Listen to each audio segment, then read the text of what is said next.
आज हम भारत में खाद्य सुरक्षा यानी फूड सिक्योरिटी इन इंडिया के बारे में समझेंगे। हाँ, ये एक बहुत ही जरूरी विषय है और आज हम इस पर एक गहरी चर्चा करने वाले हैं। बिल्कुल।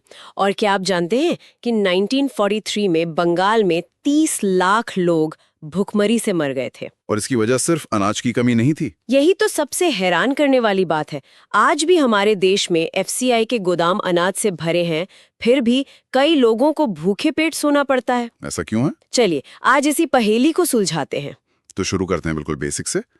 खाद्य सुरक्षा या फूड सिक्योरिटी, इसका असल में मतलब क्या है? आमतौर पर लोग सोचते हैं 2 वक्त की रोटी, लेकिन ये उससे कहीं ज्यादा है। सही बात है। असल में इसके 3 मुख्य स्तंभ हैं। पहला है उपलब्धता यानी अवेलेबिलिटी। मतलब देश में सबके लिए पर्याप्त भोजन है भी या नहीं। हाँ, इसमें हम देखते हैं कि देश में कुल उत्पादन कितना हुआ, बाहर से कितना आयात किया और सरकारी गोदामों में पुराना स्टॉक कितना है। बिल्कुल, तो ये हो गई उपलब्धता। ठीक है। दूसरा स्तंभ है पहुंच, एक्सेसिबिलिटी। हाँ, मतलब खाना तो है, पर क्या वो हर व्यक्ति तक पहुंच पा रहा है? दूर दराज के गांव तक, शहर के हर कोने तक। ये भी बहुत जरूरी है। और तीसरा शायद सबसे अहम है, सामर्थ्य, अफोर्डेबिलिटी। मतलब लोगों के पास उसे खरीदने के लिए पैसे हैं या नहीं। ठीक समझे। देश में अनाज के पहाड़ लगे हों, हर दुकान पर मौजूद हो, पर अगर किसी की जेब खाली है तो वो सब बेकार है। तो जब ये तीनों चीजें, उपलब्धता, पहुंच और सामर्थ्य, एक साथ पूरी होती हैं, तभी कोई देश सही मायनों में खाद्य सुरक्षित कहलाता है। और जब इनमें से कोई भी एक कड़ी टूट जाती है तो खतरा पैदा हो जाता है। खास तौर पर प्राकृतिक आपदाओं के समय, जैसे सूखा पड़ गया, बाढ़ आ गई, भूकंप आ गया, फसलें बर्बाद हो जाती हैं। और जैसे ही फसलें बर्बाद होती हैं, अनाज की कमी हो जाती है और फिर कीमतें बढ़ने लगती हैं। बिल्कुल। और इसका सबसे बुरा असर पड़ता है गरीब लोगों पर। और अगर ये स्थिति लंबे समय तक चले तो वो भुखमरी और अकाल का रूप ले लेती है। और यहीं पर 1943 के बंगाल के अकाल की कहानी आती है। वो हमारे इतिहास का एक बहुत ही विनाशकारी अकाल था। 30 लाख लोग, ये आंकड़ा सोचना भी मुश्किल है। पर जैसा आपने शुरू में कहा, वजह सिर्फ अनाज की कमी नहीं थी। नहीं, बिल्कुल नहीं। और यहीं पर ये पूरी कहानी पलट जाती है। अच्छा। हम सोचते हैं अकाल मतलब पैदावार में भारी कमी, लेकिन आंकड़े बताते हैं कि 1943 में बंगाल में चावल का उत्पादन 76 लाख टन था। 76 लाख टन? हाँ, और ये 1941 के उत्पादन से ज्यादा था और 1939 के लगभग बराबर। कोई बहुत बड़ी गिरावट नहीं थी। एक मिनट, ये कैसे हो सकता है? अगर चावल की पैदावार कम नहीं हुई तो फिर इतने सारे लोग भूख से कैसे मर गए? यही तो वो आर्थिक पहेली थी। तो इसका जवाब क्या था? इसका जवाब दिया नोबेल पुरस्कार विजेता अमर्त्य सेन ने। उन्होंने एक सिद्धांत दिया, एंटाइटलमेंट्स का, मतलब हकदारी का। हकदारी? हाँ, उन्होंने समझाया कि समस्या अनाज की उपलब्धता की नहीं थी। बाजार में चावल था, समस्या लोगों की पहुंच और खरीदने की क्षमता की थी। मतलब चावल के दाम बहुत बढ़ गए थे? बहुत ज्यादा। दूसरा विश्व युद्ध चल रहा था, सरकारी नीतियां खराब थीं, जमाखोरी हो रही थी। इन सब वजहों से चावल इतना महंगा हो गया कि जो खेतियार मजदूर थे, मछुआरे थे, दिहाड़ी मजदूर थे, उनकी पहुंच से बाहर हो गया। बिल्कुल, उनकी खरीदने की ताकत, उनकी एंटाइटलमेंट खत्म हो गई। वो अपनी ही जमीन पर उगने वाला अनाज खरीद नहीं पाए और भूख से मर गए। ये तो दिल दहला देने वाली बात है। मतलब गोदामों में अनाज हो सकता है, लेकिन अगर लोगों की जेब खाली है तो वो भूखे मर सकते हैं। और ये सबक आज भी उतना ही जरूरी है। तो फिर आज के भारत में ये खतरा किन लोगों पर सबसे ज्यादा है? कौन है ये खाद्य असुरक्षित लोग? इसे समझने के लिए हमारे पास 2 बहुत अच्छी कहानियां हैं, रामू और अहमद की। अच्छा, इनसे जमीनी हकीकत समझ आएगी? हाँ, ग्रामीण क्षेत्रों में देखें तो सबसे ज्यादा असुरक्षित हैं भूमिहीन मजदूर, छोटे कारीगर और जो लोग रोज कमाकर खाते हैं। चलिए रामू की कहानी से शुरू करते हैं। रामू रायपुर गांव का एक खेतीहर मजदूर है। उसे काम कब मिलता है? जब बुआई हो या कटाई हो। मतलब साल में कुछ ही महीने? हाँ, लगभग 4-5 महीने वो बेरोजगार रहता है। तो उन महीनों में घर कैसे चलता होगा? बहुत मुश्किल से।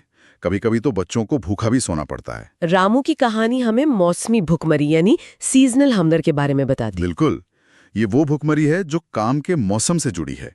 जब काम है तो पेट भरा है, जब काम नहीं तो संकट है। ये तो ग्रामीण भारत की एक बहुत बड़ी सच्चाई है। और शहरों की क्या स्थिति है? शहरों की कहानी हमें अहमद के जरिए पता चलती है, जो बैंगलोर में रिक्शा चलाता है। उसकी समस्या अलग होगी। हाँ, उसकी कमाई रोज घटती बढ़ती है। किसी दिन अच्छी हो गई, किसी दिन बहुत कम। एक असुरक्षा बनी रहती है। पर उसके पास एक सहारा है ना? हाँ, उसके पास एक पीला कार्ड है, मतलब बीपीएल कार्ड। गरीबी रेखा से नीचे वाला। बिल्कुल। और ये कार्ड उसके परिवार के लिए एक सुरक्षा कवच की तरह है। इससे उसे सरकारी राशन की दुकान से सस्ता अनाज मिल जाता है। हाँ, बहुत सस्ता। गेहूं, चावल, चीनी बाजार की कीमत से बहुत कम पर। तो जिस दिन कमाई कम भी होती है, उसे पता है कि बच्चे भूखे नहीं सोएंगे। तो अहमद की कहानी हमें पब्लिक डिस्ट्रीब्यूशन सिस्टम यानी पीडीएस के महत्व को दिखाती है। सही बात है। तो रामू और अहमद की कहानियों से ये तो साफ है कि मजदूर और दिहाड़ी काम करने वाले लोग सबसे ज्यादा असुरक्षित है। क्या इसमें कोई सामाजिक पहलू भी है? हाँ, बिल्कुल है। आंकड़े बताते हैं कि एससीज, एसटीज और कुछ ओबीसी समूहों में खाद्य असुरक्षा ज्यादा है। इसकी क्या वजह है? वजह ऐतिहासिक है। उनके पास या तो जमीन है ही नहीं, या फिर जो है वो बहुत कम उपजाऊ है। और महिलाओं और बच्चों पर इसका असर तो सबसे ज्यादा होता होगा। हमेशा, खासकर गर्भवती और स्तनपान कराने वाली माताएं और 5 साल से कम उम्र के बच्चे, उनमें कुपोषण का खतरा सबसे ज्यादा होता है। तो हमने दो तरह की भूखमरी देखी, एक मौसमी और दूसरी पुरानी भूखमरी या क्रॉनिक हंगर। हाँ, जो लगातार कम आमदनी की वजह से होती है। इन चुनौतियों से निपटने के लिए आजादी के बाद भारत ने क्या कदम उठाए? पहला लक्ष्य तो आत्मनिर्भरता ही रहा होगा। एकदम सही। पहला और सबसे बड़ा लक्ष्य था खाद्यान्न में आत्मनिर्भरता, सेल्फ सफिशिएंसी। और इसे हासिल करने में सबसे बड़ी भूमिका निभाई हरित क्रांति ने, ग्रीन रेवोल्यूशन। बिल्कुल।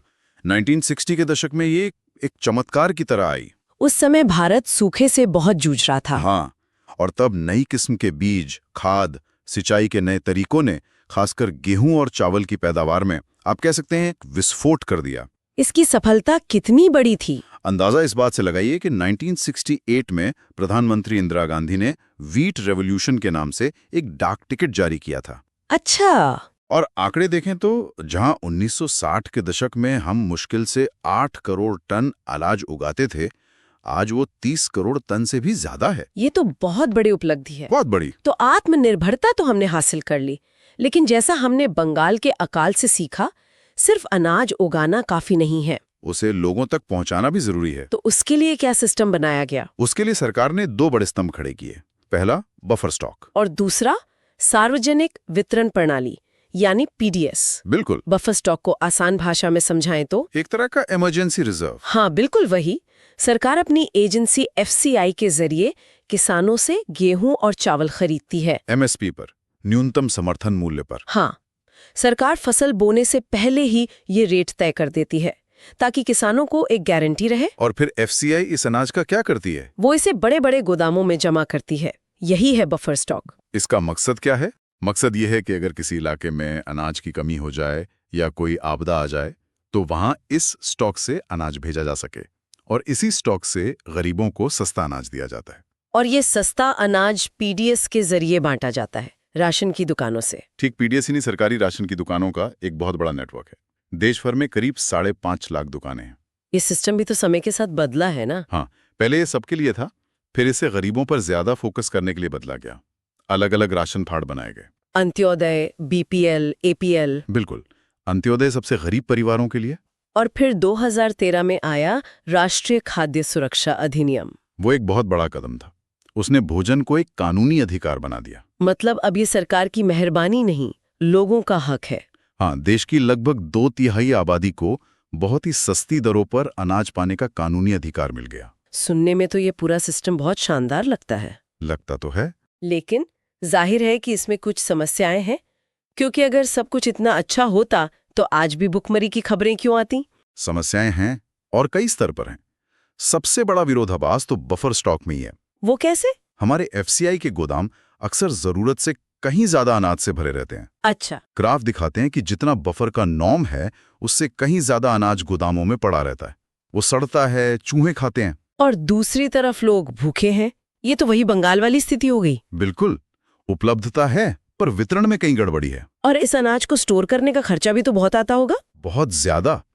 फिर एमएसपी से जुड़ी भी समस्याएं हैं, वो क्या? क्योंकि एमएसपी ज्यादातर गेहूं और चावल पर ही मिलता है। तो पंजाब हरियाणा जैसे राज्यों के किसान बस यही 2 फसलें उगाते हैं। इसका क्या नुकसान है? 2 बड़े नुकसान हैं। एक, मोटे अनाज जैसे बाजरा, ज्वार, जो ज्यादा पौष्टिक होते हैं, उनका उत्पादन कम हो गया है। और दूसरा ज्यादा गंभीर है। चावल की खेती में पानी बहुत लगता है और इन राज्यों में जरूरत से ज्यादा चावल उगाने से जमीन के नीचे का पानी, मतलब भूजल स्तर, खतरनाक रूप से नीचे जा रहा है। ये तो एक बड़ा पर्यावरणीय संकट है। बिल्कुल। और जमीनी स्तर पर राशन की दुकानों पर भ्रष्टाचार की शिकायतें भी तो आम हैं। हाँ, कि डीलर अच्छा अनाज बाजार में बेच देते हैं, लोगों को खराब क्वालिटी का अनाज देते हैं, या दुकान ही समय पर नहीं खुलते। तो चुनौतियां तो बहुत हैं। क्या कोई सकारात्मक पहलू भी है? हाँ, ऐसा नहीं है कि सब कुछ नकारात्मक ही है। उम्मीद की किरणें भी हैं। कहाँ से? सहकारी समितियों से, कोऑपरेटिव से। जैसे अमूल। अमूल इसका सबसे बेहतरीन उदाहरण है। दूध उत्पादकों की एक सहकारी समिति जिसने गुजरात से निकलकर पूरे देश में श्वेत क्रांति ला दी। ये दिखाता है कि जब लोग मिलकर कोई व्यवस्था चलाते हैं तो वो सफल हो सकती है। बिल्कुल। और भी उदाहरण हैं। दिल्ली में मदर डेयरी है जो नियंत्रित दरों पर दूध और सब्जियां देती है। और कहीं तमिलनाडु में तो 94% राशन की दुकानें सहकारी समितियां ही चलाती हैं। अच्छा, इससे भ्रष्टाचार कम होता होगा? काफी कम। महाराष्ट्र में एक संस्था ने ग्रेन बैंक्स का एक बहुत सफल मॉडल बनाया है, जहां लोग स्थानीय स्तर पर ही अनाज जमा करते हैं और जरूरत पड़ने पर निकाल लेते हैं। तो ये छोटे स्थानीय मॉडल शायद एक बड़ा रास्ता दिखा सकते हैं। ये एक बहुत बड़ी और जटिल तस्वीर है। हमने खाद्य सुरक्षा के 3 स्तंभों को समझा, बंगाल के अकाल की पहेली को जाना, रामू और अहमद की कहानियों से जमीनी हकीकत देखी, और फिर हरित क्रांति से लेकर पीडीएस और उसकी चुनौतियों तक का पूरा सफर तय किया। बिल्कुल। और ये सारी जानकारी हमें ये दिखाती है कि खाद्य सुरक्षा सिर्फ ज्यादा अनाज उगाने का नाम नहीं है। नहीं, ये एक पूरी व्यवस्था है जिसमें सही वितरण, लोगों की खरीदने की ताकत, सरकारी नीतियां और सामाजिक भागीदारी सब कुछ शामिल है। भारत ने एक लंबा सफर तय किया है, इसमें कोई शक नहीं, लेकिन मंजिल अभी दूर है। और शायद सबसे बड़ा सबक बंगाल के अकाल की कहानी में ही छिपा है। वो क्या? कि सबसे जरूरी सवाल ये नहीं है कि देश में कितना अनाज है। सबसे जरूरी सवाल ये है कि क्या हर नागरिक के पास उस अनाज को खरीदने की ताकत है। जब तक इस सवाल का जवाब हाँ नहीं होता, तब तक हमारी खाद्य सुरक्षा अधूरी है। बिल्कुल सही। ये वाकई एक बहुत ही जरूरी बात है जिस पर सभी को सोचना चाहिए। इस पूरी चर्चा से एक सवाल मेरे मन में घूम रहा है। पूछिए। आज के समय में जब हमारे पास इतनी टेक्नोलॉजी है, बेहतर लॉजिस्टिक्स है, तब भी हम अनाज की बर्बादी और भुखमरी के इस विरोधाभास को खत्म क्यों नहीं कर पा रहे हैं? ये बिल्कुल सही सवाल है, और शायद इसका जवाब सिर्फ सरकारी नीतियों में नहीं, बल्कि हम सब की सामूहिक चेतना और भागीदारी में छिपा है। तो आज की चर्चा को यहीं रोकते हैं। इससे जुड़े कुछ सवाल हैं जो हम अपने श्रोताओं के लिए छोड़ना चाहेंगे। हाँ, जरूर। पहला, खाद्य सुरक्षा के 3 स्तंभों उपलब्धता, पहुंच और सामर्थ्य में से आज भारत के सामने सबसे बड़ी चुनौती कौन सी है और क्यों? दूसरा, बंगाल के अकाल की कहानी से हमने सबसे महत्वपूर्ण सबक क्या सीखा? सरकार की बफर स्टॉक और पीडीएस प्रणाली का सबसे बड़ा फायदा और सबसे बड़ी कमी क्या लगती है? एमएसपी की नीति में क्या कोई बदलाव होना चाहिए? अपनी राय जरूर दें। और आखिर में, अमूल जैसी सहकारी समितियां देश की खाद्य सुरक्षा को और मजबूत करने में क्या भूमिका निभा सकती हैं? अपने विचार कमेंट्स में जरूर बताएं। ये बहुत अच्छा सवाल है। तो आज हमने समझा कि खाद्य सुरक्षा एक जटिल व्यवस्था है। सवाल पूछते रहिए और सीखते रहिए, क्योंकि ज्ञान ही सबसे बड़ी ताकत है। ऐसे ही और जानकारी भरे विश्लेषण के लिए ड्रोना चैनल के साथ जुड़े रहें। आपके समय के लिए धन्यवाद।